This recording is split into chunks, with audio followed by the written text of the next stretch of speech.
Grand Prix goes to La Vita Bella Roberto Benigni.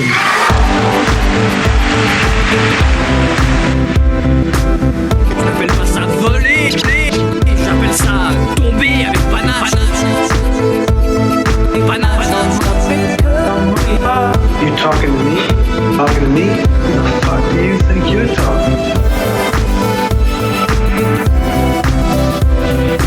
À partir d'aujourd'hui, vous ne parlerez que quand on vous parlera. Et les premiers et derniers mots qui tombent. Bonsoir à toutes et à tous, bienvenue dans votre rendez-vous cinéma. Comme d'habitude, le cinéma nous appartient. Ce soir, nous allons vous parler de Birdman, American Sniper, Réalité et Red Army. Ce soir, pour m'accompagner, j'ai avec moi Marie, Lucas, Jocelyn, Thibaut et Stan. Bonsoir à tous. Bonsoir. Donc voilà, et on va passer directement à la partie actu. And here's making news. I'm Evan Baxter, and here's what's making news. Buffalo PD's. I'm Evan Baxter, and here's what's making news. Première actu ce soir dont nous allons parler, c'est le Blade Runner 2 qui a été annoncé. Harrison Ford l'a même confirmé, avec un Harrison Ford de retour dans le rôle du personnage principal. Je ne me rappelle plus exactement le nom du héros. Je vous avoue que moi c'est un film à côté duquel je suis passé totalement à côté de ce film. Ce sera Denis Villeneuve à la réalisation, et le tournage de la suite du film de science-fiction réalisé par Ridley Scott à l'époque devrait démarrer à l'été 2016. Je ne sais pas s'il y en a parmi vous des fans qui ont vu le film. Non, pas encore. Blade Runner ? Ah non, le 2, d'accord. Alors, si tu commences avec des points d'humour, tu vas me perdre dès le début. Non, le premier, en tout cas de Ridley Scott, je pense qu'il y en a parmi vous qui l'ont vu, j'ose espérer. Oui. Non Ouais. Alors, 2, est-ce que ça valait le coup Moi je suis pas un grand fan de Blade Runner, pourtant les films de science-fiction ça me plaît en général, mais pour le coup, bon. Puis cette news me surprend un peu parce que d'une part la réalisation de Denis Villeneuve, j'ai trouvé ça étonnant. Je sais pas ce que t'en penses, hein, mais... Ah, mais moi je suis ni fan de Blade Runner ni fan de Denis Villeneuve, donc à partir de là... Non, mais quand on voit les films qui sortent en ce moment, bon, enfin bref, ça m'a surpris, mais surtout le fait de reprendre Harrison Ford, bon c'est logique, mais en même temps il a un peu 75 ans, donc pour jouer une sorte d'aventurier actif comme ça, qui va poursuivre des robots, je trouve ça un peu... Thibaut, pourquoi pas, hein, mais... C'est pas si étonnant que ça. Harrison Ford il reprend tous ses vieux rôles. Là il a fini le tournage de Star Wars, il avait fait Indiana Jones, finalement c'est pas vraiment surprenant de le voir refaire Blade Runner. On va se demander s'il va en faire d'autres, je sais plus, peut-être le Fugitif 2, je sais pas, un truc quoi. Mais... Moi je suis plutôt satisfait que ce soit Denis Villeneuve, même si je suis pas spécialement fan de ses films, mais plutôt que ce soit Denis Villeneuve et pas Ridley Scott, parce que vu ce qu'il faisait récemment, chaque fois c'était déception sur déception, donc voilà, je suis plutôt content qu'il retouche pas à ce qu'il a pu faire. Après Blade Runner, c'est un film que j'aime beaucoup personnellement et que je trouve très intéressant et tout, mais sans faire une suite, je sais pas, c'est la mode à Hollywood, on fait des suites, des spin-offs, etc. Donc pourquoi pas. Ok, et donc pour Denis Villeneuve, moi personnellement j'ai vu que Prisoners, donc mais c'est vrai que pour moi c'est un réalisateur un peu surcoté, un peu à la mode. Blade Runner, ça attendait peut-être pas spécialement une suite, si je me rappelle bien des derniers plans du film. Je sais pas trop ce qu'il peut créer autour de ça. C'est vrai qu'il n'y a pas encore de ligne scénaristique qui est sortie encore, donc... ils trouveront bien quelque chose, hein.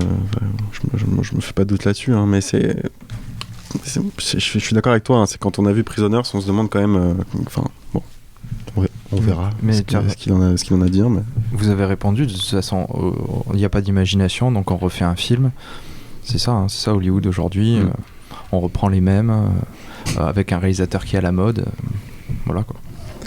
Alors on va continuer avec non pas un réalisateur à la mode, mais un acteur à la mode, puisqu'on va parler de Leonardo DiCaprio. Leonardo DiCaprio en passe de tourner The Crowded Room, dans lequel il jouera une personne atteinte d'un trouble dissociatif de l'identité, soit 24 personnalités différentes à l'écran.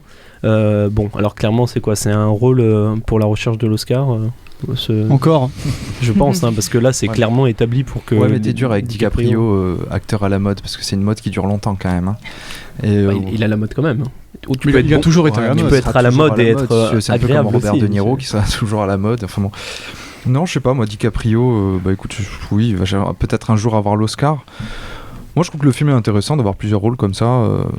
Je sais pas, j'ai pas du tout lu le pitch du film, je sais même pas s'il y a quelque chose qui est sorti. Il y a rien, il y a pas c'est peut-être un peu le style c'est basé sur une histoire vraie en fait, c'est le premier gars qui s'est fait acquitter en fait en prétextant être schizophrène, avoir une maladie mentale. et ça a réussi. Et donc c'est sur ça qu'ils ont basé le scénario. Alors je sais pas s'il a vraiment 24 personnalités dans l'histoire, la vraie histoire. Il y a un bouquin deux bouquins qui ont été tirés de la vie de ce mec. Les deux, je les ai lus et c'est incroyable à lire. Parce que, au début, le mec n'est pas conscient qu'il a 24 personnalités. Et en fait, toutes les personnalités se découvrent petit à petit. Et c'est vraiment formidable. Il y a vraiment plus que DiCaprio, il y a vraiment de potentiel avec cette histoire. Maintenant, on a juste DiCaprio, l'histoire de. C'est Billy Milligan qui s'appelle cet homme. Donc, à voir. Après, il n'y a pas encore de scénario vraiment établi, ni de réalisateurs qui ont été nommés. Donc, c'est encore un projet qui est. Non, mais dans tous les cas, ça peut être intéressant. C'est comme, je sais pas, Holly Motors, Denis Lavant avait eu plusieurs personnalités, plusieurs personnages. Mais dans un autre projet quand même. Hein, oui, dans quelque chose de totalement différent, mais dans tous les cas, c'est une performance d'acteur à voir quand un acteur joue plusieurs personnages, donc ça peut être intéressant. On va demander l'avis féminin de l'émission. Non, moi je suis curieuse. Leonardo DiCaprio, c'est vrai, je suis d'accord, c'est quelqu'un que j'aime beaucoup et je le vois très bien dans ce genre de rôle. Je suis tout à fait curieuse de voir le film et de voir ce que ça donne. Donc voilà. Et puis si ça lui permet de voir l'Oscar, d'avoir l'Oscar, tant mieux. Mais... Je pense que s'il l'a pas avec ça, il va arrêter le cinéma. Ce serait quand même bizarre qu'un acteur comme DiCaprio finisse sa carrière sans jamais avoir eu la récompense. Bon, il est encore jeune. Un Oscar d'honneur. Oui, mais ça serait un peu violent, je crois. Ou un César, peut-être. Quelle chance. À titre posthume, peut-être. Bon, pas encore de date de sortie établie, il me semble, mais je pense que ça tournera aux alentours de 2017, quelque chose comme ça. Donc voilà. Voilà, c'est une partie actu qui a été assez courte. On va tout de suite écouter un morceau qui a été créé exprès pour le trailer de Birdman, un titre, une reprise du groupe The Animals, Don't Let Me Be Misunderstood, chanté par le chanteur de Shinedown, Brent Smith. Et on se retrouve juste après pour parler de Birdman. C'était Don't Let Me Be Misunderstood, extrait du trailer de Birdman, et on va tout de suite parler du film dans la partie débat. I like the way you die, boy. Rambo, he is a Freeman. If I don't shake your hand, What kind of doctor? I count 2 guns, nigga. Birdman, film très attendu de Alejandro Iñárritu, surtout après la cérémonie des Oscars qu'on a débriefé la semaine dernière, et il est ressorti grand vainqueur avec 4 Oscars, dont meilleur film, meilleure réalisation et meilleure photographie, donc un peu le top of the top des Oscars. Pour rappeler rapidement, Alejandro Iñárritu, il n'avait pas été vu sur les écrans depuis Beautiful il y a 4 ans, un film avec comment il s'appelle l'acteur, je me rappelle plus, j'ai un trou de mémoire, celui qui joue le méchant dans le dernier James Bond. Javier Bardem, voilà, c'est ça. Merci. Et donc voilà. Donc pour rappeler rapidement le pitch de Birdman, clairement, ça rappelle un peu la vie qu'a connue Michael Keaton, qui interprète donc ce Regan Thompson, qui a été mondialement connu dans les années 90 pour son rôle de Birdman, super-héros au costume d'oiseau noir.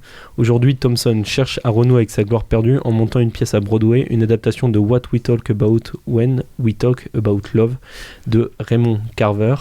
Film d'Iñárritu, drôle, intelligent pour ma part. On va voir les avis. Qui veut commencer sur Birdman ? En tout cas, je pense que c'était un film assez attendu par l'équipe en général. Qui se lance sur Birdman ? Personne n'ose. Ça vous fait trop peur, c'est ça ? En fait, j'aimerais pas commencer parce que j'ai des critiques et je sais que ça a plutôt plu, donc je préfère rebondir sur ce que vous avez à dire. Mais ça peut plaire et qu'il y ait des critiques. Hein. Moi, oui, non, bien sûr, aussi. Mais bon. Peut-être Marie, alors du coup, voilà, comme ça.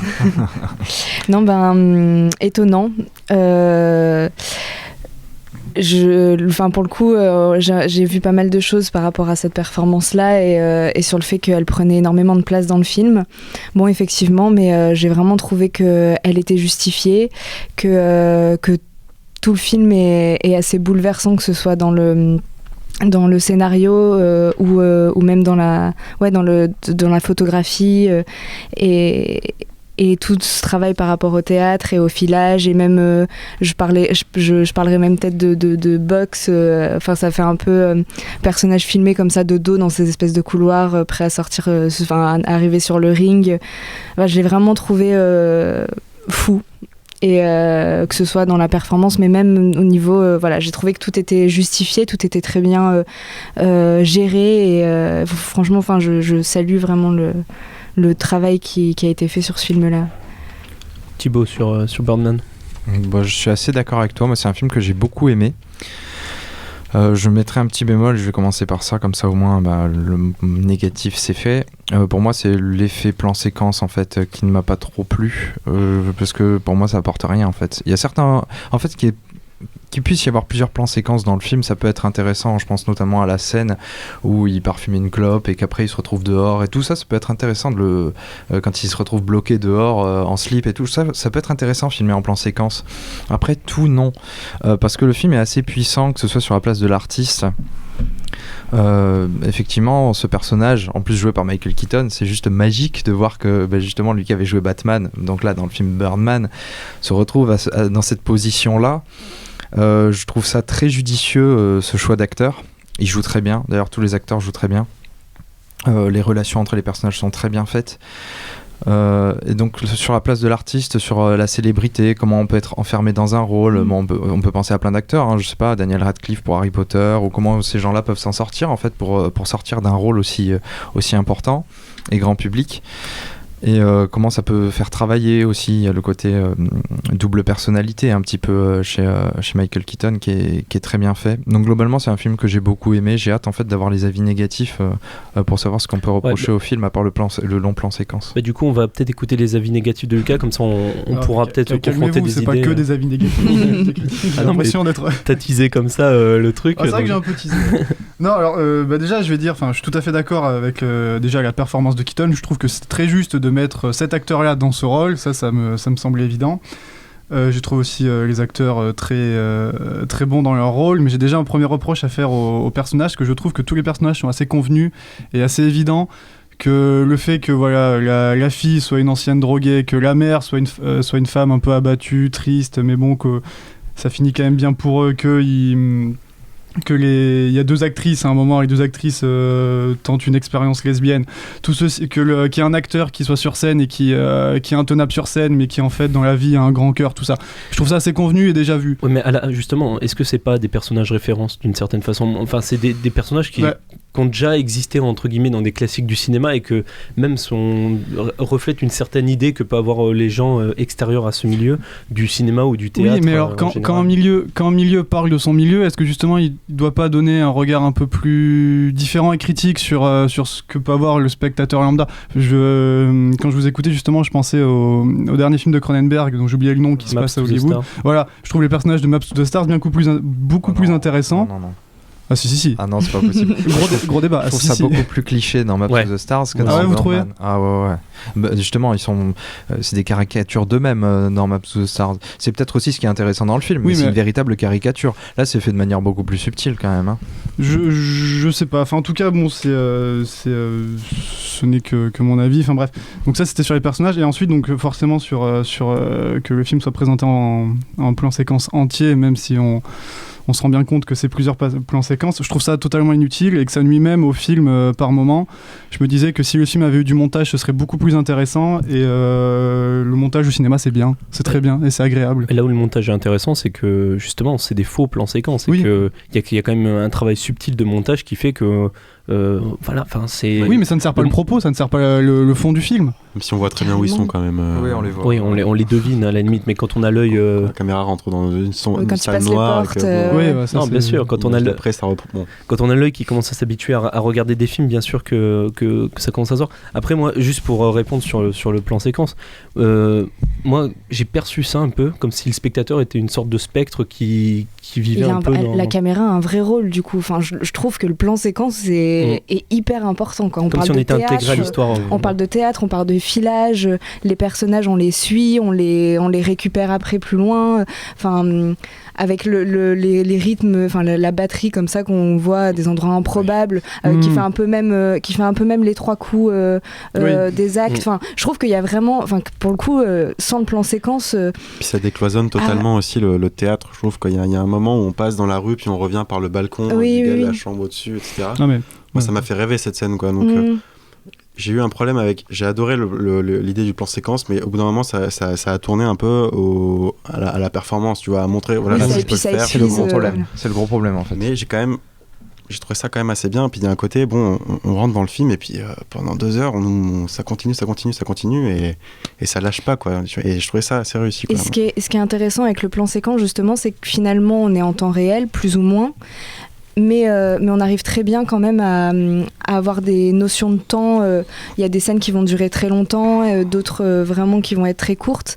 Et finalement, ça fait un peu en même temps cette espèce de filage théâtral et en même temps cette espèce d'existence de ce mec-là qui n'arrive pas à s'en sortir. Et finalement, est-ce que la seule échappatoire, c'est pas justement la mort, quoi? Et c'est à partir du moment où il meurt qu'on finit, on stoppe le plan séquence. Enfin, je trouve que pour le coup, on peut pas dire que le plan séquence soit de trop et que. Ouais, mais ce qui peut être un petit peu embêtant avec le plan séquence, c'est ce que tu disais un peu, c'est que ça fait un peu performance, quoi. Ça fait genre, les gars, je vais faire un film en plan séquence. C'est vrai qu'en termes de rythme, pour certains spectateurs, je peux comprendre que ça puisse déranger. C'est pour ça que je peux comprendre qu'ils puissent intégrer vos défauts. Mais... Non, mais moi je trouve ça bien. Enfin, comme je le disais un peu au début, l'histoire de faire plusieurs plans séquences, en fait, aurait été intéressant parce que bon, on voyage un petit peu et tout, mais que ce soit que comme ça fait trop performance. C'est un petit peu le seul reproche que je fais à ce film-là. Mais du coup, on va reprocher le fait de faire une performance au cinéma. Non, mais du coup, c'est comme l'histoire de Leonardo DiCaprio qui fait 24 personnalités. Mais je suis assez d'accord avec toi. Moi, quand il y a un biopic, il y a 3 biopics qui sortent au moment des Oscars, ça me gave. Aussi, donc, on peut le saluer et on peut admirer. C'est pas parce qu'on fait une performance au cinéma que ça y est, ça va devenir. Ouais, mais moi, ça m'embête. Le souci, c'est que la performance a déjà été faite, en fait. Ouais. Et du coup, Hitchcock l'a déjà fait. Ouais, non, mais si tu renouvelles pas le truc, pour moi, ça n'a pas d'intérêt. Ouais, Hitchcock l'a déjà fait, mais on est arrivé quand même à comparé, je pense que tu parles de l'accord oui, voilà, mais je pense qu'on est arrivé à un stade technique qui est quand même vachement plus développé et genre le fait de faire passer la caméra entre les grilles, ça a déjà été fait. Enfin, oui, tout ça a déjà été fait, donc du coup. Certes. Non, mais ce qu'on reproche en fait, c'est que au moment des Oscars, il y a un film à performance. Oui. Et ça passe, limite la performance passe devant l'intérêt du film, qui peut être aussi scénaristique, tout ça. Moi, franchement, la relation entre les personnages m'a beaucoup plus intéressé que le plan séquence en lui-même. Et c'est comme je te dis, que t'as 3 biopics qui sortent au moment des Oscars, au bout d'un moment t'en as juste ras-le-bol, quoi.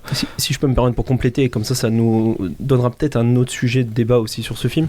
Pour moi, la performance, elle se laisse effacer parce que ce faux plan séquence et cette ambiance un peu fantomatique de cette caméra qui suit les personnages de manière un peu irréaliste, c'est justement ce qui fait l'essence du film pour moi. C'est-à-dire qu'il y a un côté totalement irréaliste dans les couleurs choisies pour le film. D'ailleurs, on en parlera sans doute, la photographie est extrêmement belle.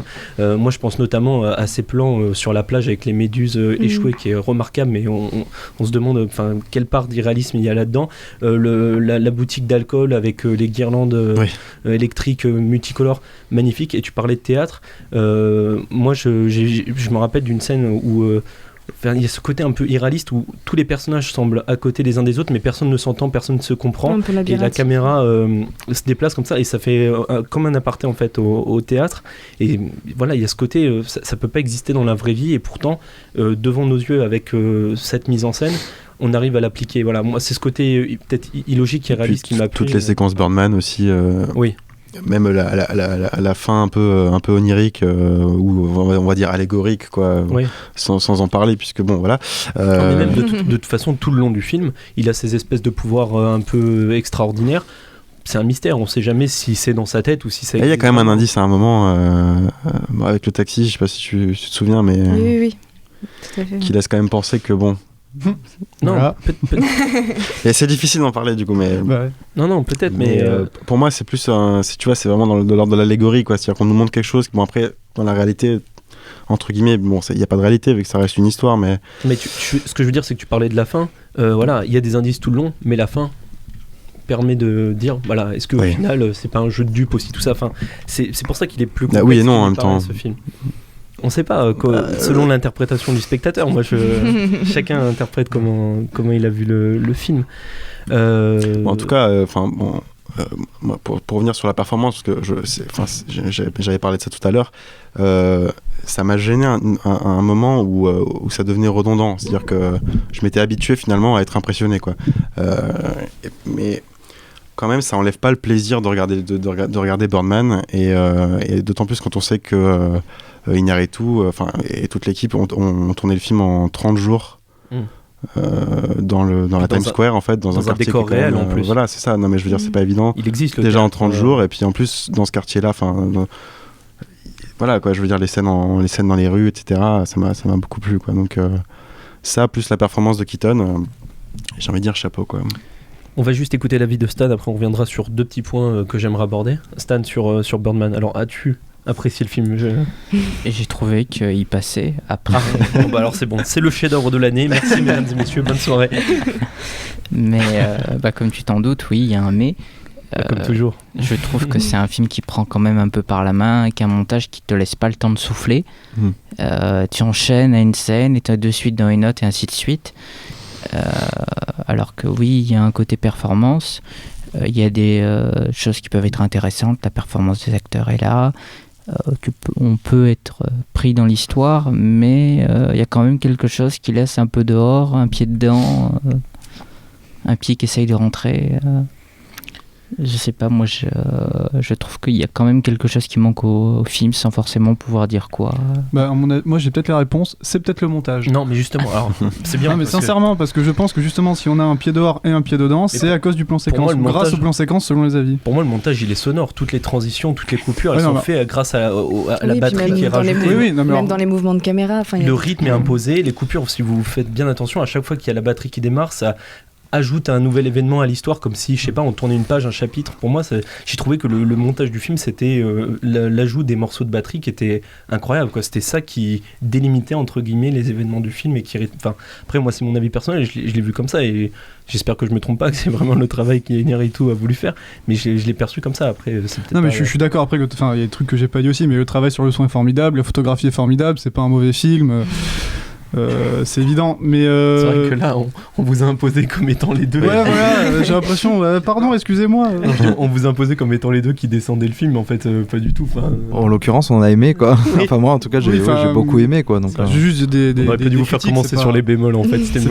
C'est pas un mauvais film loin de là, mais pour rebondir sur ce que disait Thibaut, c'est évident que c'est le genre de film dont les Oscars vont se congratuler parce que ça parle de leur industrie, ça parle d'eux. Il y a une performance, il y a Keaton. Enfin voilà. Donc ça aussi, ça m'embête un peu parce que... Se congratuler ou non quand même hein. Si, ça finit bien. Oui, non mais d'accord. Ça finit bien pour tout le monde. Il y a quand même une critique de la presse new-yorkaise, du public. C'est très léger. Enfin, la critique de la presse new-yorkaise, il y a qu'une personne qui représente la critique. C'est vraiment la caricature de la mauvaise. Cette critique, c'est justement une critique qui va plaire aux gens de ce milieu-là. Oui, voilà. Tout est fait pour leur plaire, enfin, ça me semble quand même évident. Enfin, bon, du coup, on peut recomparer à Maps to the Stars, mais là, forcément, ça plaît pas. Mais c'est normal, parce que bon, là, c'est méchant. Mais voilà, non, mais sinon... J'ai trouvé Maps to the Stars moins intelligent et plus grossier que peut-être, mais en même temps, c'est... Et pourtant, j'aime bien Cronenberg, hein, j'ai aucun problème avec le réalisateur, même dans ses films les plus Oui, je suis d'accord, c'est plus violent, plus vulgaire, je sais pas, mais... Il y a certaines scènes, moi que j'ai trouvé un peu vulgose, mais on va pas faire un débat sur Maps to the Stars. C'est pas le débat, t'as raison. Il y a un côté trop policier quand même dans ce film. Dans Birdman ou Maps to the Stars? Birdman. Ah bon, moi ça me va, hein, le côté policier, c'est pas... pas moi, mais bon. Moi je sais pas, j'ai beaucoup aimé l'espèce de pamphlet qu'il fait sur les productions blockbuster. Alors... Non, mais le film est un enfin, c'est pas un c'est pas le dernier Avengers, mais... Enfin, c'est... Il suffit de voir le casting, quoi, tu vois. Non, mais d'accord, bon.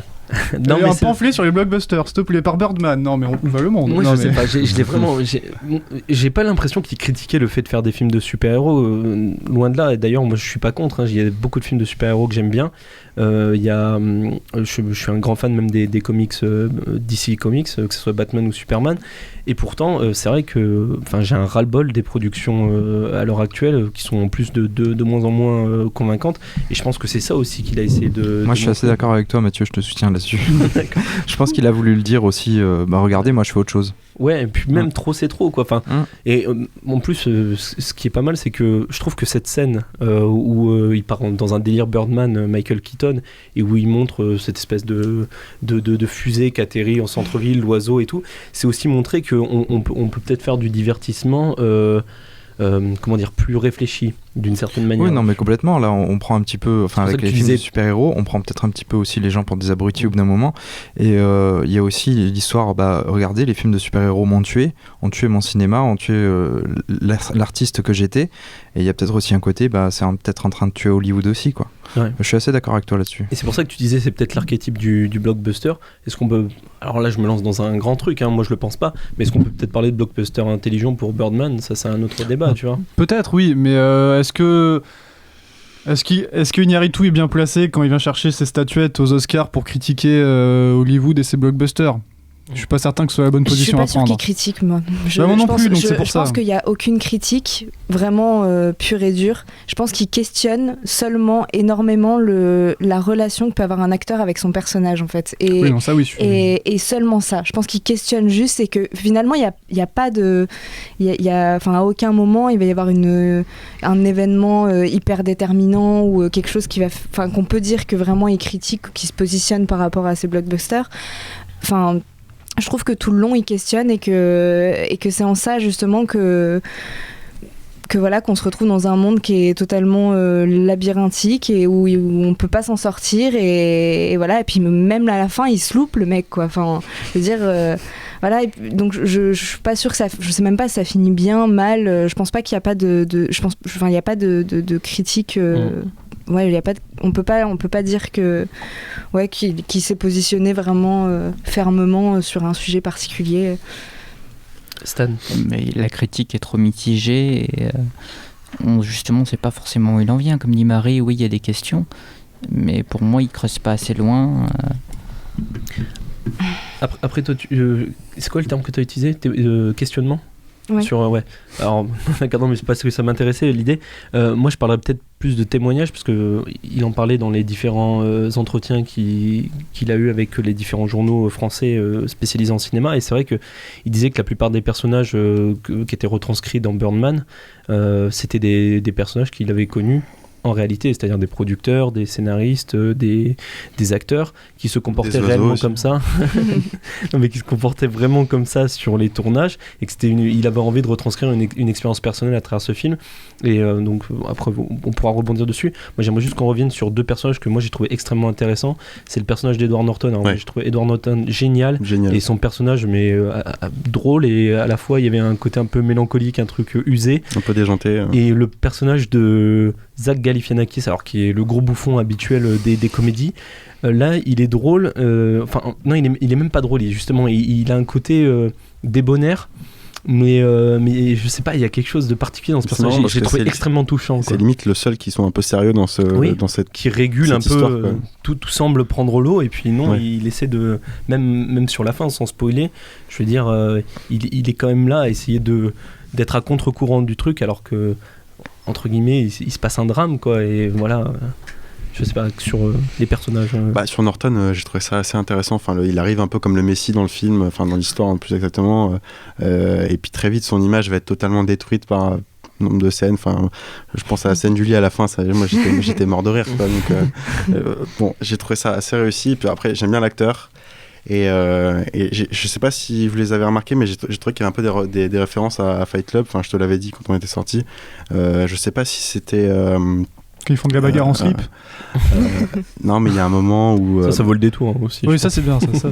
Un moment quand il récite la scène, il y a un truc qui fait penser. Puis il y a aussi le fait que quand il se tire dessus, tu vois, il se rate. Et il y a cette histoire de se tirer dans la joue, tu sais.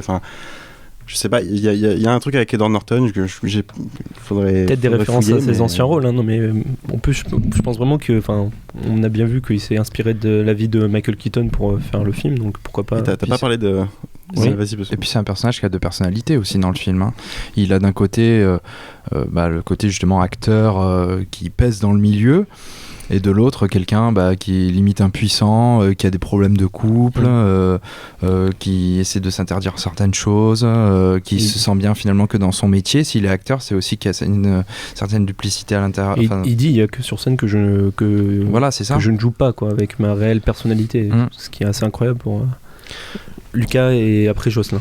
Non, mais comme je l'ai déjà dit, je trouve que les rôles sont assez évidents, que c'est déjà vu, et même que ce soit sur le fond, sur la forme, même Même les plans séquences, tout ça. Enfin, le personnage de l'acteur qui souffre sur scène, en fait, c'est pas lui, et dans la vraie vie. Enfin, non, c'est l'inverse, pardon. Sur scène, c'est le vrai lui, et en dehors, il est imbuvable parce qu'il a des problèmes, tout ça. Même le personnage du producteur, plusieurs fois, il pense à l'argent, etc., etc. Bon, sans doute, enfin, c'est le cas. Forcément, il y en a des producteurs comme ça, il y en a des acteurs comme ça, mais je trouve que ça manque peut-être de subtilité, que ce soit dans le fond des personnages et sur la forme, qui pourrait nous amener un message un peu plus singulier. Voilà. Jocelyn. Non, parce que t'as pas évoqué Emma Stone, et bon, on la voit pas tant que ça dans le film, mais j'ai trouvé qu'elle a quand même une scène qui est assez une scène de colère impressionné. Oui, le moment où elle parle à son père en lui disant non mais t'es rien, tu t'as jamais rien. C'est la seule qui est lucide dans ce monde-là justement aussi. Moi j'aime bien cette actrice en général, mais je l'ai pas trouvé transcendante dans Birdman. Après je trouve pas que ça influe ou non sur le film en général, donc je sais pas, mais il y a je trouve que finalement ce personnage-là il sert aussi le propos de finalement on est célèbre parce qu'on a eu un bon rôle, ou on est célèbre parce qu'on s'est retrouvé en slip devant le théâtre, devant notre propre théâtre. Voilà, et la vidéo va faire le tour du net, etc. Enfin, je pense que c'est la seule qui voit ce monde-là d'un œil différent, et du coup je trouve vraiment le personnage intéressant. Et je voulais rebondir sur ce que tu disais, Lucas, sur les personnages un peu clichés ou typiques. Moi je l'ai pas vu comme ça. Enfin, j'ai vraiment trouvé que je pense que s'ils avaient été trop compliqués, enfin ça aurait été lourd déjà que la mise en scène est épuisante, et le fait que ces personnages-là soient typiques finalement, ça continue à servir. Et je sais plus qui disait ça, que finalement ces personnages-là on les pioche dans le monde dans ce monde-là, et que c'est en ça du coup que c'est intéressant de les voir évoluer, quoi, et de les suivre. Et voilà, donc moi je l'ai plus vu comme ça. Ouais, je voudrais juste donner un tout dernier point avant de faire un petit tour de table pour l'avis sur le film. Au final, au fur et à mesure que le film avançait, j'avais complètement oublié le sous-titre de Birdman, La surprenante vertu de l'ignorance, et j'ai trouvé la signification entre guillemets du sous-titre, on laissera la surprise au spectateur, assez intéressante moi, pour le coup, et même drôle quoi, de ce sous-titre, à quoi il correspond dans le film, à quels événements, cette espèce de retournement de situation, alors que peut-être vous pourrez trouver facile, mais je sais pas, moi j'ai été assez touché par ce... Je sais pas, par ce sous-titre, on va appeler ça comme ça. Donc sur Birdman, on va faire un tour de table. Alors là, ça va être un tour de table assez long, puisque apparemment tout le monde a vu le film. Marie, sur Birdman, en d'autres mots. Oui, je conseille vivement. Lucas. C'est pas un mauvais film, mais d'autres font pareil et bien mieux. Oui. À ce que dit Lucas ou à Birdman? Non, tu me demandes si je conseille, je dis oui. D'accord. Je conseille aussi. Stan. Voir à la rigueur. Jamais tu conseillerais un film littéralement. Moi je trouve un très bon film pour moi, bien réalisé, intelligent, donc courez voir Birdman. Voilà pour le premier film. On va passer à American Sniper de Clint Eastwood après la diffusion de la bande-annonce.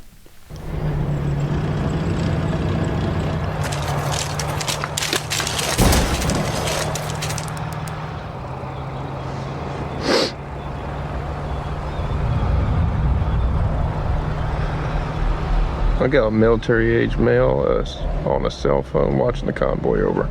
If you think he's reporting troop movement, you have a green light. Your call, over. Maybe he's just calling his old lady.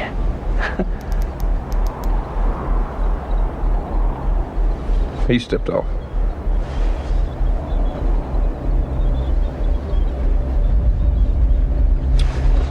Hold on, I got a woman and a kid 200 yards out, moving towards the convoy.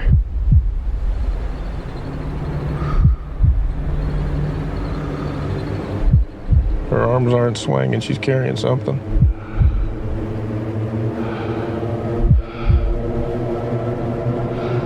Yeah, she's got a grenade. She's got an RKG Russian grenade. She's saying to the kid.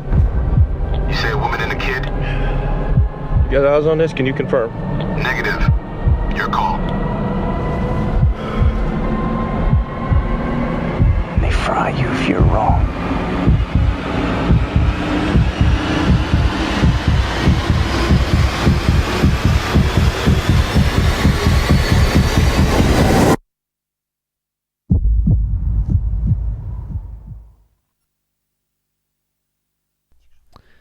Voilà, American Sniper, le dernier film de Clint Eastwood. Il n'est pas sorti la semaine dernière, il est sorti il y a 2 semaines, celui-ci. Donc, pour rappeler rapidement le synopsis du film. Donc, après avoir suivi la formation des Navy Seals, Chris Kyle, interprété par Bradley Cooper, est envoyé en Irak. Son talent de sniper fait rapidement de lui un des meilleurs soldats, au point que le surnom de Legend commence à lui être attribué. Face à l'angoisse de la guerre, Chris tente parallèlement de fonder un foyer. Alors, un film de Clint Eastwood basé sur une histoire vraie, puisque ce Legend, Chris Kyle, a vraiment existé. Il a été considéré comme le meilleur sniper de l'histoire des États-Unis. Il me semble que c'est 155 victimes à son actif. Ouais, ça fait un peu trophée de chasse, mais c'est comme ça que comptabilise le Pentagone. Et une centaine de non crédités aussi, je crois que j'ai lu ça. Bah, justement, on en reparlera parce que moi, c'est un des points qui m'ont un peu dérangé dans la philosophie générale du film. Clint Eastwood qui revient 6 mois seulement après Jersey Boys, le biopic sur Frankie Valli, qu'il avait fait, qui était un peu passé inaperçu avec la Coupe du Monde. La faute à la Coupe du Monde, je sais pas. Bah, si, cet été, quasiment personne n'allait au cinéma à cause de la Coupe du Monde. Il y a eu une baisse des. Et voilà. Bon, pas seulement, c'est vrai. Hein. Il n'y avait pas de bons films aussi. Non, mais peut-être. Mais lié aussi à la Coupe du Monde. Hein. Les gens ne prennent pas de risques. Bon, on va pas faire un débat sur la programmation durant la Coupe du Monde, mais American Sniper, Clint Eastwood, 6 mois après. Voilà. Alors, Clint Eastwood, 84 ans. Il revient. Moi, j'espère pas pour son dernier film, parce que ce serait un peu dommage. Donc, on a Jocelyn Marie. Marie avait déjà commencé, donc on va laisser la priorité à Jocelyn pour American Sniper. Non, bah, j'ai pas grand chose à dire sur ce film, honnêtement. C'est-à-dire que très bien, alors merci Marie. Moi non plus. Je suis sorti du film en me disant, oui, très bien. Et en fait, pourquoi ça m'a fait cet effet-là ? Parce que je trouvais que la fin tuait totalement les 2 heures de film qu'il y avait auparavant. Oui. Je vois pas de signe de. C'est-à-dire que. C'est cette fin un peu bête m'a totalement m'a laissé un peu fade, et je me suis dit mais si ça me fait rien, c'est que quelque part le film est pas réussi, quoi. Pourquoi ? Parce que si bon, de toute façon c'est pas un spoil, hein, mais le personnage en gros meurt d'un accident à la fin. C'est à partir de cet événement-là en fait que le film a été projeté, qu'on a projeté de le faire, puisque justement ça a été un gros événement médiatique aux États-Unis en 2013. Donc à partir du moment où cet homme est mort, on a décidé de faire un biopic sur lui. Donc il y a rien de spoil à dire qu'il va mourir, mais en fait j'étais un peu laissé de marbre finalement, c'est-à-dire que oui, c'est une peinture un peu dramatique de la guerre en Irak, mais bon, d'un autre côté, on s'attendait pas à autre chose que ça, quoi.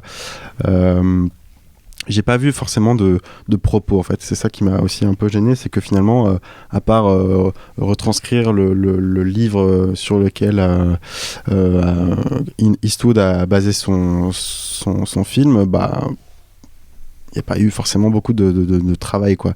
Donc, pas un mauvais film non plus, mais bon, ça va pas me rester en mémoire, quoi. Voilà. Moi, contrairement à toi, c'est plutôt la fin, moi, qui m'a plu comparé au reste du film, mais en termes de propos, je considère que c'est un peu vaseux de mon côté, et on y reviendra. On va juste écouter l'avis de Marie sur le film. Non, bah c'est pareil, j'ai trouvé ça un peu plat finalement. Enfin, j'ai trouvé que le film avait pas du tout de relief, que finalement il y avait des pistes qui pouvaient être intéressantes, mais pas suffisamment approfondies. Et oui, puis la fin.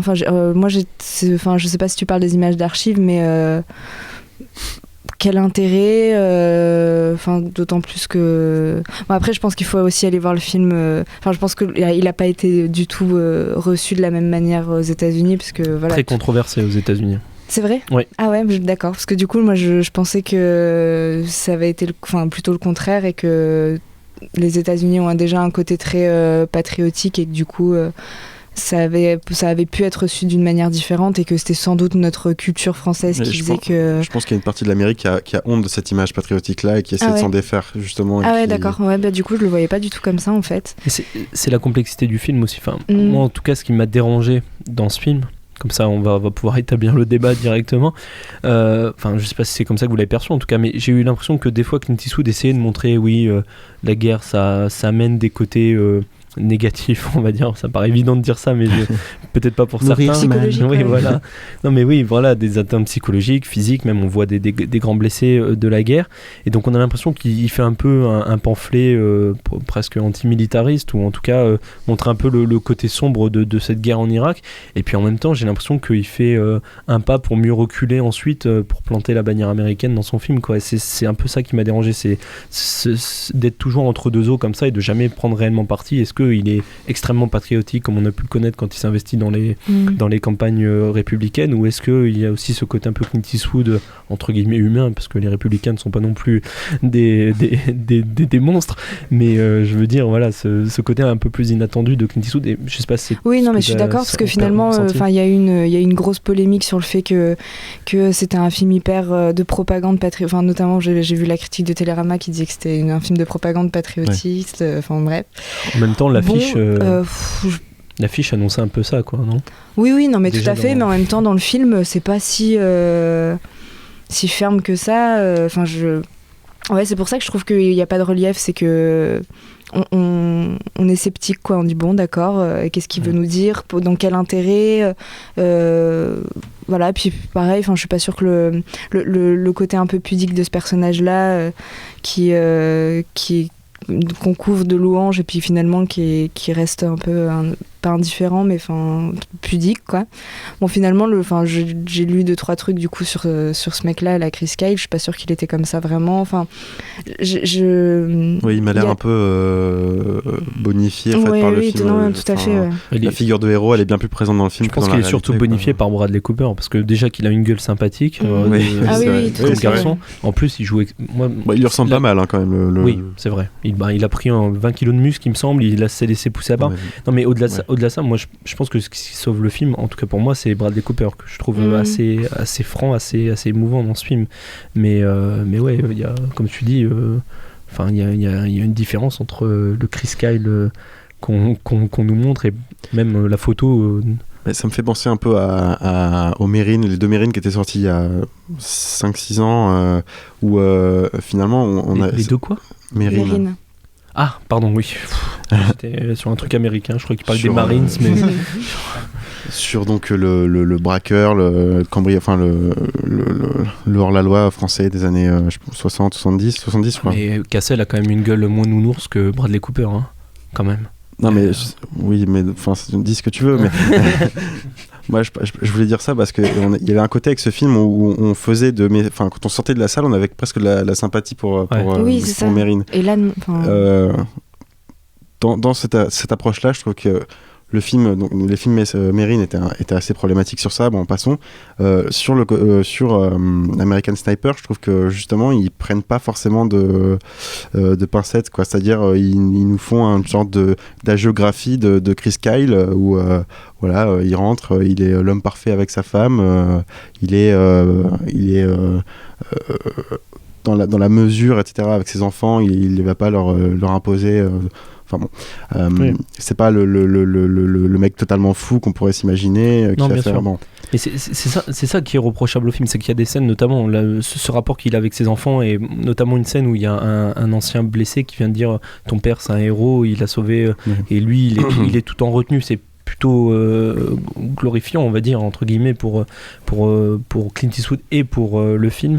Et en même temps, enfin, moi, c'est ça qui me tue, c'est qu'il y a des scènes où il va critiquer la guerre, les effets de la guerre, et puis en même temps, t'as une scène où, je trouvais ça accablant, quoi, où il est en train de viser un enfant qui ramasse un bazooka, puis lui dit vas-y, lâche ça, gamin, lâche ça, allez, et puis finalement, la dernière seconde, avec 36 000 tambours, des violons, un truc dithyrambique, boum, le mec il lâche son bazooka, et puis ouf, il a lâché son bazooka, putain de guerre. Non, mais alors, tu vois, Rambo, quoi, comment t'aurais vu cette scène si c'était pas basé sur une histoire vraie, tu vois. Je sais pas, mais il aurait pu. Moi, au final, c'est peut-être pas l'esprit du film qui me dérange le plus, c'est peut-être le côté Clint Eastwood qui me dérange le plus. Vraiment, en termes de réalisation, il m'a extrêmement déçu quand on voit ce que fait Catherine Bigelow ou Paul Greengrass, des experts, entre guillemets, ces derniers temps dans les films d'action. Je trouve que ce qui est présenté n'est pas au niveau. Clint Eastwood, j'ai l'impression qu'il a perdu un peu de sa patte de réalisation. Quand on voit même Zero Dark Thirty, qui aussi a fait un peu polémique là-bas sur ce que cherchait vraiment à montrer ce film, je trouvais ça bien plus intéressant sur le regard qu'il portait sur la guerre, spectaculaire, ou en termes de réalisation, que ce soit pour les scènes d'assaut et tout, ce que faisait Zero Dark Thirty sur American Sniper. Il n'y a aucune scène d'assaut, aucune scène de guerre, alors que pourtant il y a une tempête de sable, un truc incroyable, hein. Ils auraient pu faire un truc énorme autour de ça. Au final, tu parlais du noir constant dans comment ça s'appelait, le film d'horreur là, American Nightmare. Dans American Nightmare, tu disais que c'était de l'arnaque. Voilà, t'as une tempête de sable où pendant 3 minutes tu vois quasiment rien, l'écran est totalement brouillé par le sable orangé. Voilà, enfin moi je trouve que ça n'apporte rien, et je sais pas si toi de ton côté t'as ressenti une réalisation un peu faiblarde de non, mais c'est ce que je disais tout à l'heure, c'est je pense qu'il a été un peu feignant quand il a pris le livre et il l'a adapté au cinéma, quoi. En 6 mois en plus, réalisation en 6 mois, on en avait parlé il y a pas si longtemps que ça en plus, je crois, du projet, et enfin j'ai été extrêmement déçu, plus entre guillemets par encore l'esprit du film. Il y aurait eu des choses à redire, enfin c'était le cas de Lucas sur Birdman, je peux comprendre, mais entre guillemets t'as le travail du réalisateur qui rattrape le tout. Là il fallait y aller rapidement parce que le mec est mort il y a 2 ans et que voilà bon. Mais là c'est assez moyen. C'est de l'actualité, quoi. Thibaut, tu voulais intervenir ? Oui, enfin je vous vois tous assez mitigés sur ce film-là, même plutôt sur le côté négatif du film. Moi de toute façon je trouve que Clint Eastwood, enfin c'est la preuve, on est autour de la table et on est 6 et il y a la moitié qui l'ont vu, alors que c'est un Clint Eastwood. Enfin moi je l'ai pas vu aussi, donc mais c'est assez curieux quand même, c'est quand même un grand réalisateur. Moi aujourd'hui ce film là je l'ai vu, même si on en a beaucoup, enfin je l'ai pas vu mais j'ai vu l'affiche, j'ai vu la bande annonce, il y a beaucoup de gens qui m'en ont parlé, j'ai pas envie d'aller le voir. Je vais le regarder par curiosité, je vais l'acheter en DVD ou le télécharger, je sais pas, de manière tout à fait légale, mais non mais voilà, enfin c'est assez révélateur au final de ce réalisateur là qui dans ses dernières réalisations m'a assez déçu. Moi le dernier film que j'ai aimé, je crois que c'est J. Edgar, que j'avais bien aimé de Clint Eastwood. Ça fait déjà quelques films, je pense que ça remonte à Gran Torino même. Gran Torino était vraiment extraordinaire, mais bon voilà, c'est pour dire que ces derniers films au-delà c'était une catastrophe. Voilà, donc je pense que c'est assez révélateur au final. Non mais c'est vrai, mais après moi on va faire un tour de table comme ça. Je compléterai donc American Sniper. Non, je conseille pas, mais c'était ça, c'est les conseils oui. que tu... Non, pas particulièrement, et je voulais revenir sur ce que tu parlais de 2-3 scènes. Il y a des scènes qui manquent sérieusement de crédibilité en termes de réalisation, notamment les scènes où il est en même temps au téléphone avec sa femme et en même temps en train de viser. Puis son duel avec l'autre sniper là. Oui, non, mais ça a été déjà vu dans Stalingrad, c'était bien plus intense que ce qu'il propose. Ah oui, c'est ça. Et j'ai pas arrêté de penser à Stalingrad et je me disais putain, ça le vaut pas quoi. Voilà, donc non, je conseille pas particulièrement. Jocelyn. Moi je le conseille à ceux qui aiment les films d'action en fait, c'est-à-dire que même pas. Ouais, moi je conseillerais plutôt à ceux qui aiment pas spécialement les films d'action. J'ai pas trouvé qu'il y avait plus les drames psychologiques parce que l'action en elle-même, ceux qui aiment vraiment les films dynamiques. Justement la scène que tu évoquais à la fin dans la tempête de sable, je trouve que l'action elle est quand même bien réussie quoi. Je disais ça tout simplement pour dire que justement toute la dimension politique, la dimension on est dans la vraie vie, etc. de ce film, bon ça tombe à l'eau quoi. Donc n'allez pas le voir pour voir un pamphlet sur les décisions politiques de Bush dans les années 2000, parce que là ça n'a aucun intérêt.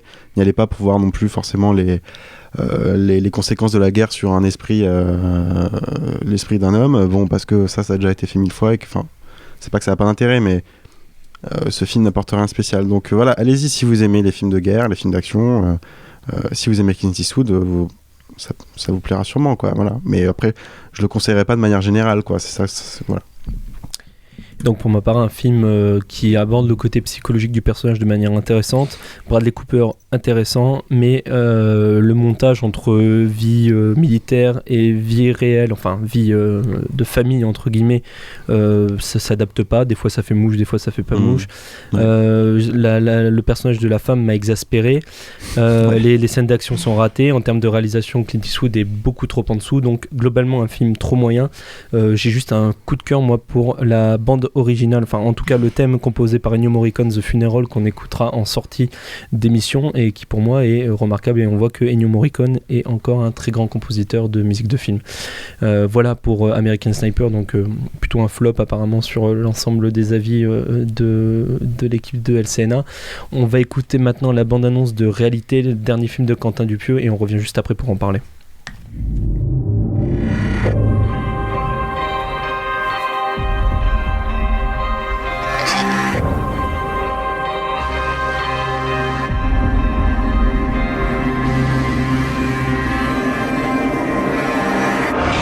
Écoute, je brûle d'impatience d'entendre ce que tu vas me raconter. Comme je disais, ça se passe à notre époque, de nos jours, sur Terre. Bon, on sait pas vraiment pourquoi, mais subitement les postes de télévision deviennent très méchants. Partout sur Terre. Ouais, c'est-à-dire que les télés envoient des ondes très puissantes qui font cramer les gens de l'intérieur. Ah, c'est bien, ça, j'adore. Les gens souffrent. Ils souffrent à fond. Je veux que ce soit le meilleur gémissement de l'histoire du cinéma. Et si le gémissement me convient, alors on signe. Et tu fais ton film. Et je veux un Oscar pour ce gémissement. Gémissement numéro 45. Are you the old person that lives in this house? Yes. Why should I give a shit? We need to talk. I think we're the same person. Je suis en train de perdre les pédales.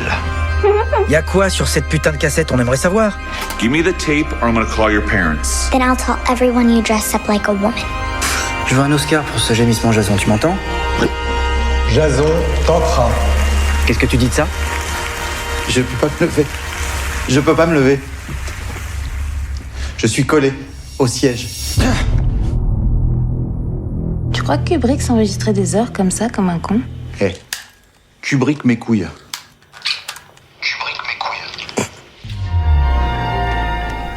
Voilà la bande-annonce de Réalité, 6e long métrage de Quentin Dupieux qui nous avait déjà servi Wrong Cops l'an dernier au même moment. Alors comment résumer Réalité? Bon, on va dire que c'est Alain Chabat qui a un projet de film. Enfin, c'est pas Alain Chabat le personnage, hein, c'est le personnage interprété par Alain Chabat. Oui, qui a un projet de film complètement fou. Et le producteur interprété par Jonathan Lambert accepte de produire le film à une condition, c'est qu'il arrive à capter le cri parfait pour son film d'horreur afin d'obtenir l'Oscar ultime pour le meilleur cri. Réalité, alors pour ceux qui ne connaissent pas Quentin Dupieux, il s'est imposé comme le réalisateur du No Reason, c'est-à-dire film complètement absurde, sans aucun sens, on va dire, à la limite. Il en est déjà à son 6e long métrage. C'est un jeune réalisateur, hein, pour rappeler rapidement, il était DJ, enfin il l'est toujours d'ailleurs, producteur de musique électronique sous le nom de Monsieur Oiseau. Et il arrive donc avec Réalité, qui était annoncé comme son projet, on va dire, phare. Ça fait plusieurs années qu'il était dessus, il a réussi à avoir le casting qu'il voulait, notamment Alain Chabat. Et donc il arrive avec ce film. On va peut-être laisser parler ceux qui n'ont pas trop parlé sur... qui n'ont pas parlé même du tout sur American Sniper. Thibaut, sur Réalité. C'est un film sans queue ni tête, on comprend rien du tout, mais c'est tellement génial. Enfin, moi, je me suis éclaté devant, j'ai rien compris et j'étais content de rien comprendre. Bon, après, il y a quelques trucs qu'on comprend, il y a aussi quelques messages qui sont intéressants. En fait, on sait pas trop par où commencer quand on parle de ce film-là, parce que ouais, il y a tellement de choses, tellement de données. Et puis, comme je disais, on comprend rien. Je vais essayer de mettre en ordre mes idées. Oui, parce que là, on comprend pas non plus. Bon, déjà, les acteurs sont très bien. Alain Chabat, je trouve que c'est un très bon choix. Jonathan Lambert, j'aime beaucoup aussi. Même si ce qu'il fait à la télé, c'est pas terrible. Et justement, j'enclenche sur la télé. Parce que le film, en fait, que veut faire le personnage d'Alain Chabat dans le film de Quentin Dupieux, c'est un film où les télés émettraient des ondes qui rendraient les gens totalement abrutis et qui après les tueraient. Mais qui les force à regarder de plus en plus la télé. Voilà, c'est ça. Ouais. Bon, je pense que là, on a quand même une petite critique de la télé, et notamment de la télé française. Non, c'est ça, je crois que c'est ce qu'il dit exactement, c'est les ondes les rendent plus cons, comme ils sont plus cons, ils regardent plus la télé, voilà. Et donc ils regardent encore plus la télé. Mais ça, j'ai adoré. Et vu que c'est Chabat qui dit ça, c'est formidable, lui qui vient de la télé, des nuls, Canal+, tout ça, c'est évident. Ouais, mais si tu veux, là aussi, je pense qu'il y a un côté, genre la télé devient de plus en plus nulle. Oui, quoi, aussi, parce oui. Que bon, sans jeu de mots avec nul ou quoi. Mais non, mais donc voilà, le film est intéressant pour ça, parce que il y a quand même certaines critiques. Il y a aussi, on retrouve un peu toute l'esthétique de Quentin Dupieux, c'est-à-dire ces couleurs très beige bleu, avec un étalonnage assez particulier, des personnages assez caricaturés, avec un côté assez loufoque, que moi j'apprécie énormément. Et bon, c'est un peu à la mode d'aimer Quentin Dupieux, hein. Moi j'ai pas vu tous ses films, mais bon, j'ai vu quand même plusieurs de ses films. J'ai vu Steak, j'ai vu Rubber, et j'ai retrouvé pas mal de Rubber. D'ailleurs, un clin d'œil, il y a un moment, il y a Rubber 2 annoncé au cinéma. Même le pitch du film d'Alain Chabat, c'est un clin d'œil à Rubber, la façon dont tue le pneu par télépathie avec les vibrations et la caméra qui tremble, le son est le même. C'est exactement le projet que lance Chabat, mais avec une télévision, quoi. Et puis c'est intéressant de voir, le film est en français et en anglais, et je crois que son dernier Wrong Cops que j'ai pas vu était tourné en anglais. C'est intéressant de voir que sauf Eric Judor, je crois qu'il parlait français à certains moments du film, si je me trompe pas dans Wrong Cops, mais peut-être, mais globalement je crois que le film était tourné en anglais. Je trouve ça assez intéressant qu'un réalisateur français comme ça veuille montrer son œuvre à pas mal de monde, et au final c'est pas gênant du tout, quoi. Et non, moi j'ai vraiment adoré le film. J'ai rien compris, et il y a des trucs géniaux, même si on comprend rien. Voilà. Donc j'attends de voir si d'autres personnes veulent donner leur avis aussi, comme ça peut-être qu'on pourra mettre nos idées au clair. Bah alors, je sais pas si j'ai tout compris, enfin en tout cas ce que j'ai compris c'est qu'il y avait rien à comprendre. Voilà, c'est tout pour moi. Je vais m'en aller là-dessus. non, mais c'était génial. Enfin, Dupieux a tout compris comment on fait du cinéma. C'est vraiment son chef-d'œuvre. Ce qui est génial donc chez Dupieux, c'est qu'à chaque fois il n'a de cesse d'utiliser l'absurde, et cette fois-ci l'absurde il n'est pas propre au récit mais aussi à la forme, et c'est-à-dire qu'il va utiliser le montage et tout ce que permet le montage pour rendre absurde ses personnages, son histoire et le visionnage du film en fait. Et donc ça va être des mises en abîme dans une mise en abîme, des ellipses temporelles dans une ellipse temporelle, des confrontations qui n'ont aucun sens, et c'est là tout l'intérêt du film, tout ça pour nous questionner sur qu'est-ce que la réalité dans un film, ce qu'il arrive à faire avec merveille. Les acteurs sont formidables, donc on l'a dit, Chabat qui parle de la télé, c'est formidable. Il y a quelqu'un à un moment, une personne qui vient remettre une statuette, un Oscar. Donc je vous laisserai découvrir qui c'est, mais c'est formidable aussi, c'est très juste. Puis la salle, comment elle est. La salle, enfin tout ça. Le rêve est fou, quoi. Enfin, visuellement, comment sont représentés les autres personnages sans visage. Ce qui est formidable dans ce film, c'est qu'avec tout ça, avec toute cette absurdité, il nous parle de cinéma. Il fait, il a un discours très intéressant sur le cinéma, que ce soit sur les producteurs, sur les réalisateurs, sur les techniciens. Qu'on n'a pas aussi parlé du fait que Chabat est à la base un technicien dans une émission de télé sans queue ni tête. Là aussi, ça rejoint le propos sur les télétueuses, parce qu'on a le présentateur est déguisé en costume de rat, il n'a de cesse de se gratter parce qu'il dit qu'il a de l'eczéma alors que pas du tout en fait, enfin, tout ça, et comme ça on va avoir plusieurs histoires qui s'entremêlent. Non, c'était par rapport justement au personnage avec ce déguisement de rat. Je trouve que moi c'est un des personnages qui m'a le plus déplu. Je trouve qu'il apporte, si ce n'est rien, à part la métaphore en fait du film autour de l'eczéma. Mais voilà. Il apporte cette métaphore autour de l'eczéma, et aussi le fait que comme ça il arrive à établir plusieurs temporalités, plusieurs histoires qui ensuite s'entrecoupent, parce que genre à un moment le personnage donc avec ce costume de rat dit qu'il rêve d'un personnage. Ce personnage on le revoit dans une réalité, etc. Et où je voulais en venir. Oui, enfin bon, donc tout ça pour nous parler du cinéma, et même il y a plusieurs références. Tu me disais en off que ça t'a plusieurs fois fait penser au Mépris. Moi aussi, j'y ai vu un gros clin d'œil à Mulholland Drive avec cette cassette bleue qui se voudrait être la réponse un peu au film. Le Steinway aussi, qui commence avec une cassette dans... Bien sûr, et cette cassette, où elle se trouve dans des viscères toutes dégoûtantes, et au final... Voilà, les 20 dernières minutes sont formidables en termes de mise en scène et de montage. Voilà, je pense que le questionnement sur la réalité au cinéma, qu'est-ce qu'on peut faire au cinéma et qu'est-ce que c'est d'être spectateur au cinéma, avait rarement été allé chercher aussi loin avec ce film. Avant ce film. Marie. Non, tout a été dit. Moi, j'ai trouvé ce film très très drôle, et j'ai été émerveillée de voir à quel point finalement on a l'impression que chaque personnage sert à rien, et puis finalement il y a quand même une recherche dans comment tout ça va s'emboîter et comment on va faire pour que on le comprenne, mais que chaque histoire influe sur une autre, et puis voilà. Oui, effectivement, les personnages sont extrêmement bien ficelés, sont très drôles. Ils ont tous quelque chose de particulier qui va leur donner vraiment leur rôle et leur importance, et voilà, un film très très drôle. Jocelyn. Oui, écoutez, moi ça m'a beaucoup plu aussi, je suis assez d'accord avec ce que vous avez tous dit. Je pense que en fait, c'est plus compliqué qu'on ne croit de réussir un film absurde, quoi. Je veux dire, il s'agit pas juste d'aligner des séquences, de faire n'importe quoi et de dire qu'il y a une histoire. Lui, il réussit à faire, ça fait plusieurs films qu'il fait ça, il réussit à faire des bons films dans l'absurdité, quoi. Et ça m'a beaucoup plu, ça m'a beaucoup fait rire. évidemment, j'ai pas tout compris parce que je pense que de toute façon, comme tu l'as dit, il y a rien à comprendre. Enfin, c'est-à-dire qu'il y a peut-être lui, il doit avoir une idée de. En plus, en tant que réalisateur, ça paraît logique.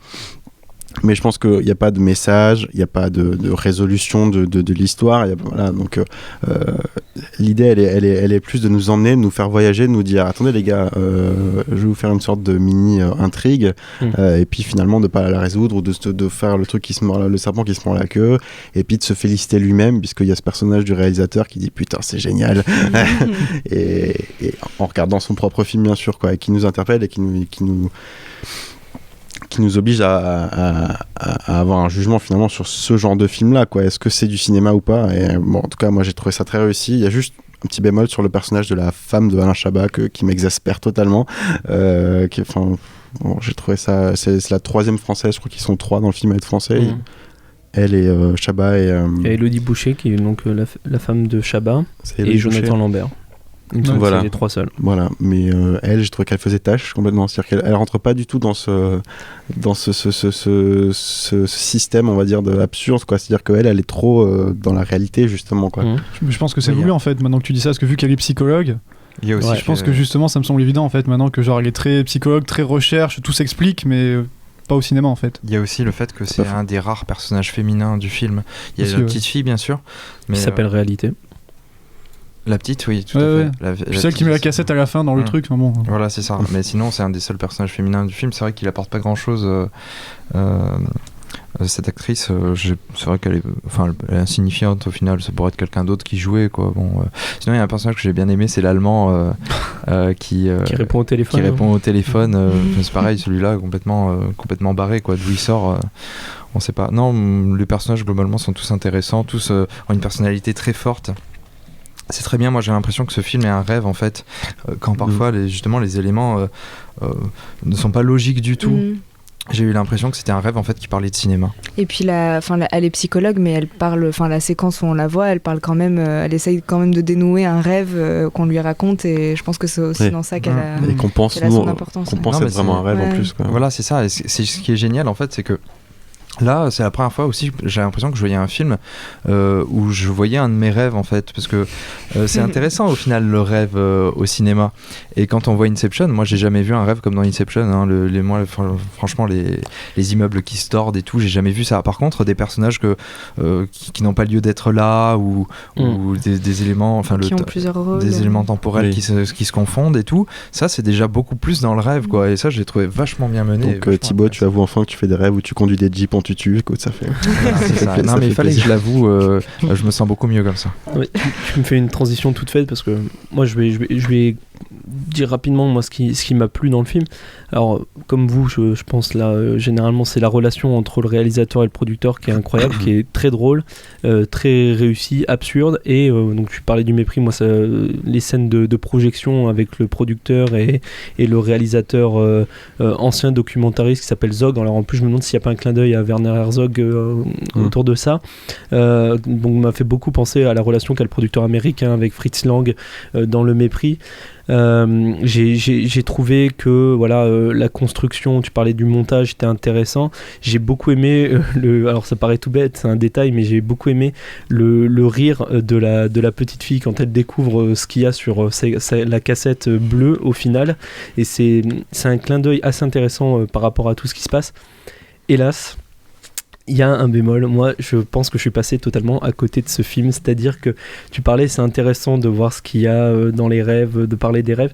Je trouve qu'il y a des choses qui ont été bien mieux faites. Alors tu vois, là, tu parlais de Burman sur ce qui a été fait, je trouve qu'il y a des choses qui ont été bien mieux faites. Je remets pas du tout en cause le montage, la réalisation de Dupieux. Moi j'adore Rubber, pour moi c'est un chef-d'œuvre et un hommage au film de série B incroyable, mais dans réalité, je suis désolé, mais autour de mettre son trip d'une certaine manière à l'écran, j'ai beaucoup plus aimé Lost Highway, qui était plus punch, plus intéressant en termes scénaristiques et sur la réflexion interne des rêves, un peu, surtout David Lynch, quand on connaît le personnage, c'est quelqu'un de très très barré aussi, et justement dans cette sensation de où est le rêve, où est la réalité, j'ai préféré aussi La Science des rêves de Michel Gondry, qui dans ce cadre-là peut-être me ressemblait plus que ce que fait Quentin Dupieux dans Réalité. Après, c'est un avis personnel. Je remets pas du tout en cause la réalisation de Dupieux et l'écriture du film, que je pense est bonne.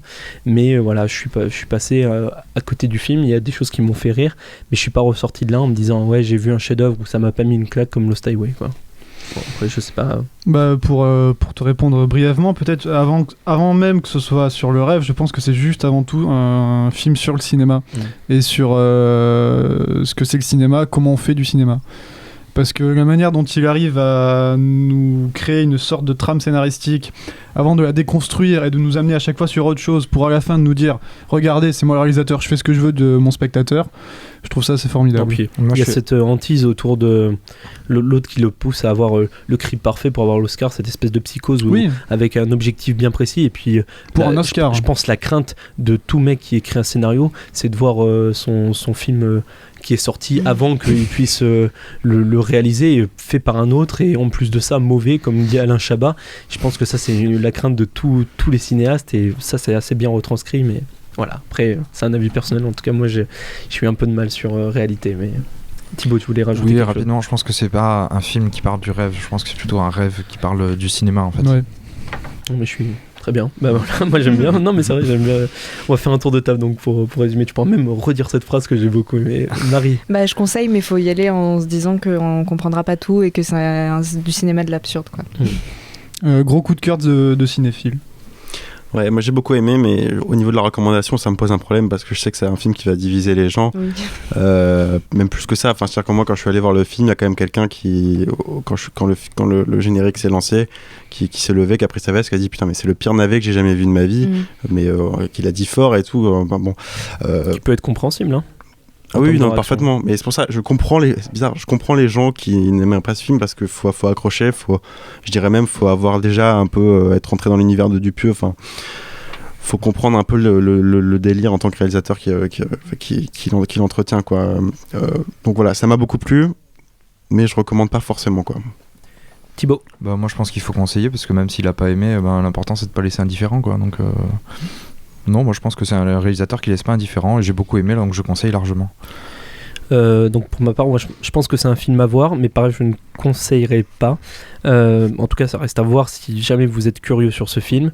Par contre, je conseillerais de peut-être moi j'ai été assez déçu par Wrong Cops précédemment, de peut-être se retourner vers les autres films de Quentin Dupieux. Wrong, moi j'avais beaucoup aimé. Que ce soit pour Wrong au niveau de l'absurde ou pour Rubber en termes d'amour du cinéma. Je trouve que Steak c'est un peu plus débile entre guillemets. C'est pas vraiment débile, hein. Franchement, si tu regardes un petit peu. Pas vraiment, mais il est moins. Parce qu'il y a Eric Ramsey, mais si tu regardes même pas. Non, mais même en termes d'histoire, d'environnement, et les autres films sont quand même un peu plus poussés. Pour moi, Robert, c'est un hommage au cinéma. Je pense qu'il n'avait pas encore poussé son esthétique au bout dans Steak, mais il y a quand même une sacrée réflexion. Mais de toute façon, moi j'aime beaucoup tous ces films, donc ils sont à conseiller, quoi. En tout cas, moi je vous conseille de voir d'abord les 4. Enfin, j'ai pas vu le premier, mais de voir alors les 4 les 4 précédents films avant Wrong Cops, du coup, pour vous faire une idée au moins de Quentin Dupieux, et puis ensuite passer sur Réalité si vraiment vous avez la force de pousser jusque-là. Voilà pour Réalité. On va passer à Red Army de Gabe Polsky, un documentaire qui retrace le destin croisé de l'Union soviétique et de la légendaire équipe de hockey sur glace surnommé l'Armée Rouge, un documentaire de Gabe Polsky qu'on avait eu la chance de voir à Cannes dans une séance spéciale présentée par Thierry Frémont. On va écouter Stan, puisque voilà, tu es le seul avec moi à avoir vu ce film, et tu vas commencer, puis moi je donnerai les points qui m'ont dérangé ou que j'ai aimé au niveau de Red Army. Donc sur Red Army. Alors comme tu l'as dit, on l'a vu il y a un moment. Ce que je me rappelle, c'est que c'était assez académique dans l'ensemble. On a entre guillemets un biopic avec une star du système soviétique qui est broyée par lui, mais qui résiste jusqu'au bout, mais qui est face à un système assez impressionnant, on peut dire totalitaire, je pense, avec le KGB derrière et un entraîneur vraiment tyrannique et qui le martyrise. On a l'impression parce que il est frustré, si on peut dire ça comme ça. Non, mais en tout cas, si certains pouvaient douter des clichés qu'on avait sur le régime soviétique à l'époque, là il y a quand même des archives et des témoignages qui confirment que c'est pas seulement un fantasme, c'est-à-dire qu'il y avait vraiment une doctrine soviétique, un état d'esprit soviétique qui s'incluait même dans le hockey, quoi. Mais dans tous les sports, je sais plus comment ils appelaient ça, déjà Red Army, Armée Rouge, c'est assez significatif, plus le nombre de compétitions qu'ils ont gagnées et le nombre de cas de dopage qu'il y a eu ou équivalent. Ils avaient l'armée qui faisait des essais sur les sportifs qui du coup après avaient un certain nombre de problèmes de santé et c'est vrai que c'est un aspect sur lequel ils n'insistent pas forcément mais qui fait partie de toute une mécanique qui est en place entre guillemets pour valoriser l'homme nouveau, l'homo soviéticus comme on disait à l'époque. Donc moi en tout cas sur Red Army, j'ai trouvé que le sujet était assez intéressant, c'est-à-dire que c'est sûr qu'il faut s'intéresser d'une certaine manière au sport et peut-être même un petit peu au hockey pour au moins être curieux au niveau du hockey pour s'intéresser au film. Néanmoins le sujet est intéressant, notamment au niveau de l'attente et de l'importance que représentaient les résultats de l'équipe de hockey à cette époque pour l'Union soviétique, que ce soit au niveau des enjeux historiques. Et je trouve qu'en termes de réalisation, alors toi je sais que tu n'avais pas été extraordinairement surpris, mais je trouve que Gabe Polsky a exploré quelque chose de différent par rapport au documentaire classique. Non, je sais pas si tu te souviens, il y avait un mélange d'animation, des montages assez originaux. Je sais pas si c'était un souvenir de ça. Il y avait quelques petites choses comme ça, mais je t'avoue que ça m'a pas particulièrement marqué. Après, souvenir. Côté négatif, moi je suis assez d'accord avec toi. Je rajouterais que les parallèles historiques qui sont évoqués sont peut-être un peu faciles en fait pour que ce documentaire soit vraiment instructif. Et moi j'ai un problème aussi avec Slava Fetisov, là, le personnage principal du documentaire, qui laisse une impression assez particulière après projection, au point qu'on se demande même si le réalisateur est pas d'une certaine manière tombé dans le piège que tendait déjà ce personnage avec son sujet, hein, puisqu'il faut rappeler qu'en plus maintenant Fetisov est directeur ministre des sports du gouvernement Poutine et que le film a été tourné au moment où les Jeux de Sochi allaient comment dire commencer. Voilà, allez commencer, pardon, j'ai eu un bug. Et c'est vrai que ce personnage, il a une posture, un charisme assez impressionnant, mais je sais pas, il y a quelque chose qui me dérangeait chez lui. J'avais l'impression d'être manipulé, moi, comme un serpent charmeur en fait. Je sais pas si t'avais eu cette drôle d'impression. On essaye de nous faire passer un message et on nous prend un peu trop par la main. C'est ce qui m'a gêné, empêché de rentrer dans le film. Puis la dureté de l'homme en lui-même, même. Il avait parlé avant le film, il s'était présenté. Il y avait eu la présentation du réalisateur et des personnages. Ou en tout cas de l'unique personnage du film qui avait raconté un peu le tournage et qui faisait des blagues un peu des fois aux dépens du réalisateur. On le voit même dans ce film. Et si ça peut être un atout dans le film pour que ce soit moins lourd, des fois on a l'impression que voilà, c'est un peu au détriment du réalisateur et ça en devient presque dérangeant à certains moments, quoi. Pour moi le presque est de trop. Ça en devient dérangeant. Donc, ok, donc sur Red Army, non, pas de conseil.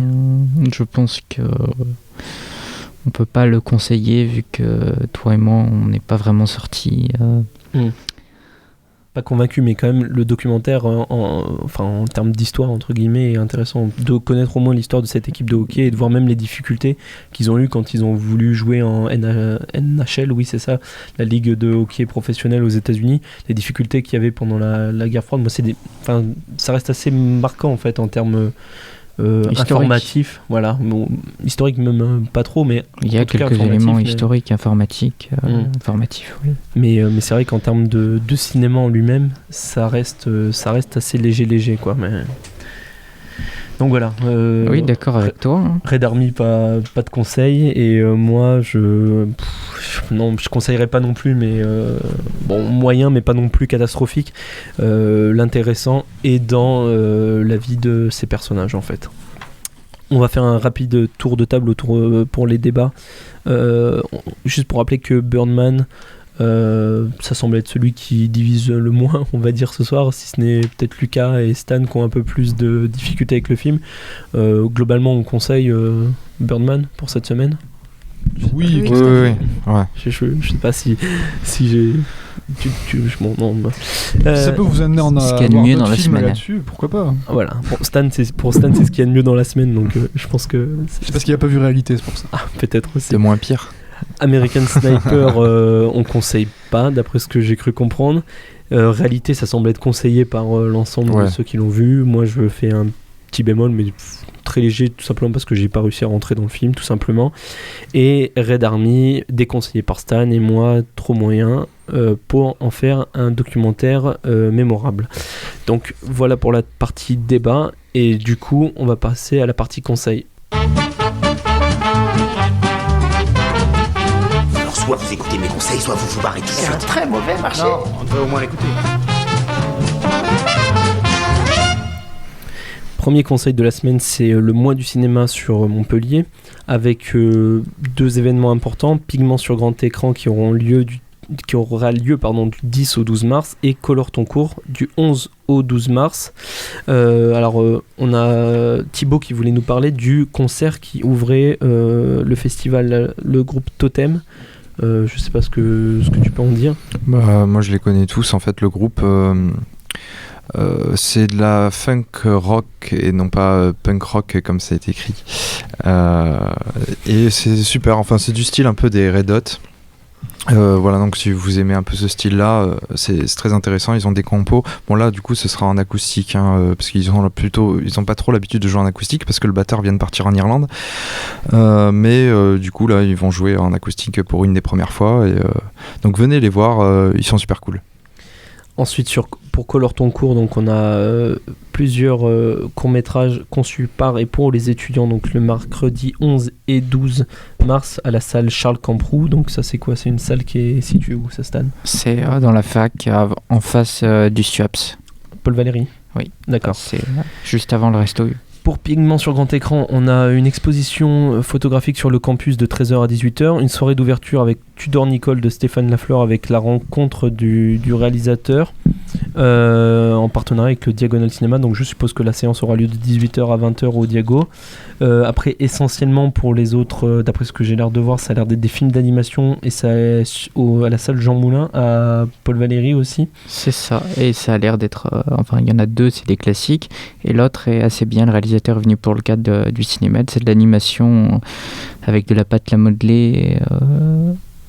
Le réalisateur a été en Iran, et sachant qu'il a rapporté quelque chose de la culture locale, c'est pour moi le meilleur film d'animation français de l'an dernier, même en général peut-être.